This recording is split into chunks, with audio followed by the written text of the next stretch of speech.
दोस्तों, क्या आपके घर में भी कोई ऐसे बुजुर्ग हैं या फिर आजकल तो वयस्कों में भी कुछ ऐसी समस्याएं देखने को मिल रही हैं जिसमें वो बार बार चीजों के बारे में भूलने लगे हैं। उनको बहुत बार नाम याद नहीं रहते हैं, सामान कहीं पर भी रखकर भूल जाते हैं और उन्हें याद ही नहीं आता है, या उनको कोई बातें भी हम बता रहे हैं चाहे वो नॉर्मल हो या जरूरी है, उन्हें भी वो भूल जाते हैं और आप इसे एक सामान्य सी समस्या समझकर या फिर ये दिमाग में बैठा ले रहे हैं कि उम्र के साथ साथ भूलना हम सामान्य समझने लगते हैं। तो अगर आप भी इन्हें सामान्य समझ रहे हैं तो ये गलती बिल्कुल मत करिए, क्योंकि ये एक गंभीर समस्या है जिसे हम अल्जाइमर कहते हैं। अल्जाइमर एक ऐसी समस्या होती है जो धीरे धीरे हमारे मस्तिष्क यानी ब्रेन की कोशिकाओं को नष्ट करने लग जाती है। इसके कारण व्यक्ति की याददाश्त या सोचने समझने की जो क्षमता है वो धीरे धीरे कमजोर होने लग जाती है और साथ में दैनिक कार्य करने की जो क्षमता है वो भी प्रभावित होने लगती है। अल्जाइमर के कुछ प्रमुख लक्षण होते हैं जिनके द्वारा हम इसे आसानी से पहचान सकते हैं। पहला लक्षण, हाल ही में कही गई कुछ बातें जिन्हें वो तुरंत ही भूल गए। ये समस्या अल्जाइमर में होती है। दूसरा, बार बार सेम चीजों को रिपीट करना या फिर बार बार सेम क्वेश्चन यानी प्रश्न को पूछना, ये भी अल्जाइमर के लक्षण में आती है। तीसरा, चीजें रखकर कहीं पर भी भूल जाना, ये तो बिल्कुल ही कॉमन है। चौथा, परिचित लोगों के नाम भूल जाना, चाहे वो कितना भी आपका अपना है, आपको उनके नाम ही याद नहीं रहते हैं। पांचवा, समय और स्थान को लेकर आपको भ्रम जैसा पैदा होने लगता है। इसके अलावा आपको निर्णय लेने में यानी डिसीजन लेने में बहुत ज्यादा कठिनाई होती है। आपका स्वभाव और व्यवहार बहुत ज्यादा बदल जाता है, आप में चिड़चिड़ापन भी बढ़ने लगता है। खासकर ये 60 वर्ष से अधिक आयु के लोगों में देखने के लिए मिलता है। अगर किसी व्यक्ति को बहुत ज्यादा हाई ब्लड प्रेशर की समस्या या डायबिटीज की समस्या रहती है या फिर आपके फैमिली में किसी को पहले से ये परेशानी रही हो जेनेटिकली, तो हो सकता है कि आपको भी फ्यूचर में चलकर इन सारी वजह से आपको अल्जाइमर की समस्या हो सकती है। तो दोस्तों, अगर आपके फैमिली में भी किसी को इस तरीके की समस्या है तो आप इसे बिल्कुल भी नजरअंदाज नहीं करेंगे और इनको आप कुछ ऐसे बढ़िया से प्राणायाम करा सकते हैं जिनसे इनकी जो ब्रेन पावर है वो धीरे धीरे इम्प्रूव होने लगेगी, ब्रेन सेल्स इनकी दोबारा एक्टिवेट होने लगेगी, जिससे इनको धीरे धीरे अल्जाइमर की समस्या भी ठीक होने लग जाएगी। तो आज से ही आप इनको ये बताए हुए प्राणायाम का अभ्यास करवाना शुरू कर दीजिए। पहला अभ्यास आप कराएंगे अनुलोम विलोम प्राणायाम, बहुत ही ज्यादा कारगर है। इसमें हमें अपने बाएं नासिका से श्वास लेनी है, दाएं नासिका से श्वास छोड़ देनी है, फिर दाएं नासिका से श्वास लेनी है और बाएं नासिका से छोड़ देनी है। सिंपली जहां से आपने सांस छोड़ी है वहीं से दोबारा श्वास को लेना है। अभी मैं आपको बता देती हूँ, लेकिन आपको हमेशा शुरू अपने बाएं नासिका से ही करना है अनुलोम विलोम प्राणायाम को। अपने मिडिल और इंडेक्स फिंगर को अपने फॉरहेड पे यानी आईब्रो के बीच में इस तरीके से प्लेस कर देंगे, जिससे आपको अच्छे से कंसंट्रेशन भी बढ़ेगा और प्राणायाम करने में भी आसानी होगी। अब यहीं से अपनी दाईं नासिका को, ये जो आपकी दाईं नासिका है, इसको आप अपने थंब से यानी अंगूठे से बंद कर लेंगे। अब बाईं नासिका से आपको लंबा गहरा श्वास लेना है, कमर गर्दन बिल्कुल सीधी रहेगी, बॉडी के अलाइनमेंट का आपको ध्यान रखना है। लंबा श्वास खींचते हुए लाएंगे। आप इन्हें बेड पर बैठकर भी आराम से करा सकते हैं, कोई ऐसा नहीं है कि आपको फ्लोर पर ही रहना है, बिल्कुल रिलैक्स होकर कराएंगे अभ्यास। तो शुरू करेंगे श्वास भरते हुए अंदर की तरफ अपनी बाईं नासिका से।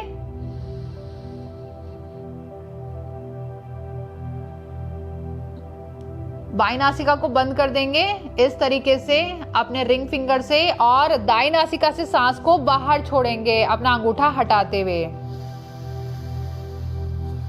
ये देख सकते हैं। अब दाईं नासिका से ही श्वास को भरेंगे अंदर।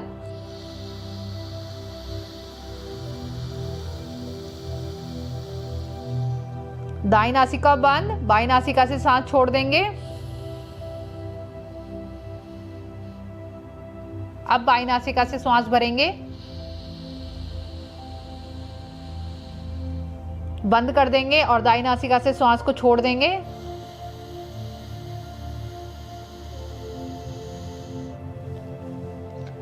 तो देखा आपने कितना सरल अभ्यास है। सिर्फ आपको ध्यान रखना है कि शुरू अपनी बाईं नासिका से करना है, उसके बाद आप कंटिन्यू इसे करते हुए चले जाएंगे, यानी दाईं नासिका से सांस छोड़ेंगे, फिर दाईं नासिका से भरेंगे, फिर बाईं नासिका से छोड़ेंगे। इसे कंटिन्यू आप 4 से 5 मिनट तक बैठकर आराम से कीजिए। इससे आपका कॉन्सेंट्रेशन बहुत हद तक बढ़ेगा। आपको भूलने की जो बीमारी है धीरे धीरे आपकी नॉर्मल होने लग जाएगी, क्योंकि इससे ब्रेन में जितनी भी हमारी जो सेल्स होती हैं जो कि हमें याददाश्त को हमारे अच्छा रखने में मदद करती हैं, ये धीरे धीरे इंप्रूव होती है, तो आप इनका अभ्यास जरूर कीजिए। दूसरा अभ्यास रहेगा हमारा भ्रामरी प्राणायाम का। इसके लिए हमें अपने दोनों अंगूठे को अपने कानों पर सटा लेना है। ज्यादा प्रेस नहीं करेंगे, जस्ट हल्का सा रख देना है, ठीक है। बाकी उंगलियां आंखों पर हल्के हाथों के साथ रहेंगी। अब यहीं से लंबा श्वास भरते हुए वाइब्रेशन के साथ श्वास को बाहर छोड़ेंगे। लंबा श्वास भर लेंगे।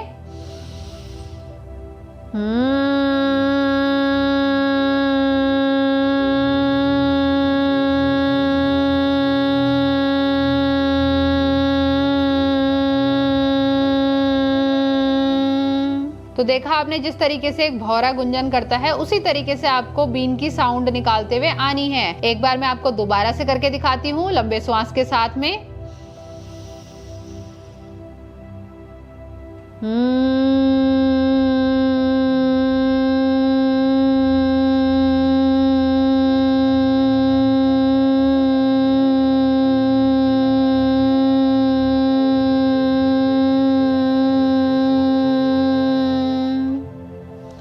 हथेलियों को रब करेंगे। उसके बाद आप अपनी आंखों पे लगाने के बाद धीरे से आंख को खोलेंगे। भ्रामरी प्राणायाम के बहुत ही ज्यादा लाभ होते हैं। हमारी चिंता, हमारी थकान को, हमारी एंजाइटी को दूर करने में तो हेल्प करता ही है, साथ में हमारी याददाश्त को वापस लौटाने में मदद करता है। हम बार बार जो चीजें भूल जाते हैं, चीजें छोड़कर कहीं पर भी रख देते हैं, ऐसी जो जिस तरीके की भी जो परेशानियां होती है, इनको ठीक करने में भ्रामरी प्राणायाम आपकी बहुत मदद करेगा। इसके अलावा हमारा जो तीसरा अंतिम अभ्यास रहेगा वो रहेगा चंद्रभेदी प्राणायाम का। चंद्रभेदी प्राणायाम हमारे शरीर को ठंडक देता है, हमारे दिमाग को भी काम रखने में, एकदम रिलैक्स करने में हेल्प करता है, जिससे हमारी मेमोरी जो है वो इम्प्रूव होना शुरू हो जाती है। आपका शरीर बिल्कुल रिलैक्स हो जाता है। तो सिंपली इसमें हमें अपनी बाई नासिका से सांस को लेना है और दाई नासिका से श्वास को छोड़ना है। हर बार बाई नासिका से श्वास आएगी और हर बार दाई नासिका से श्वास बाहर जाएगी। तो अभी हम सिंपली इसे समझते हैं। अपने मिडिल और इंडेक्स फिंगर को दोबारा से फॉरहेड पे लगा लेंगे। अब यहीं से अपने दाई नासिका को बंद करेंगे अपने अंगूठे से। बाई नासिका से श्वास को भर लेंगे लंबा और गहरा।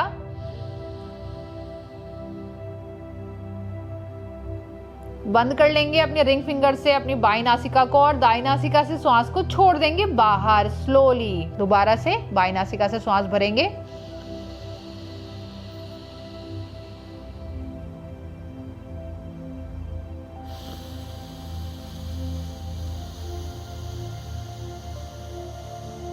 दाई नासिका से श्वास बाहर चली गई। बहुत ही सिंपल अभ्यास है। हर बार आपको बाई नासिका से श्वास को भरना है और दाई नासिका से श्वास को छोड़ देना है। तो इसे आप कम से कम नहीं तो 5 मिनट तक जरूर करेंगे। ध्यान रखेंगे, अनुलोम विलोम प्राणायाम का अभ्यास भी आप 4 से 5 मिनट कीजिए। भ्रामरी प्राणायाम को भी आप कर सकते हैं।